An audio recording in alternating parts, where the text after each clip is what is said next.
What's your philosophy on mixing a track that you know someone else is going to master versus mixing a track that you know you're going to master? I mean, those are definitely different approaches. I mean, if you're going to be in charge of the final file, then however you come to it works. I mean, it doesn't matter what you do, right?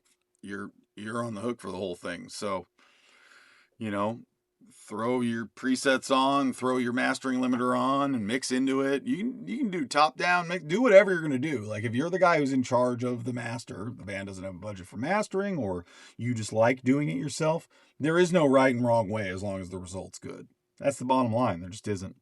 Um, but if you're going to send it out for mastering, then it is a little different because some of those tools are inappropriate to use at the mix phase. So doesn't mean you got to take ozone off completely. If you've got a nice little EQ in there that is essential to the balance of your mix and you just need it and like it, leave it on. If there's a little bit of harmonic stuff going on that just makes your guitar sound right, great. Like, that stuff's fine, but you don't want to, honestly, having a dialogue with the guy who's going to master it can really help. If you're unsure about it, you can ask. Now, not all mastering guys are necessarily wanting to, maybe do that. Maybe some guys they just don't do it. I mean, again, super big name guys aren't going to sit there and like give you mix notes.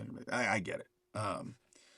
But I do that for people. I mean, I do that for people I know, even if I'm not going to master something. I critique files for people on a daily basis. People send me files and they go, "What do you think of X, Y, and Z about this file?" It happens literally every day, multiple times a day. And I just can't stop listening to these damn files people send. I keep AirPods in my fifth pocket, so if I'm at Ralph's, I can listen to the files and give someone a report.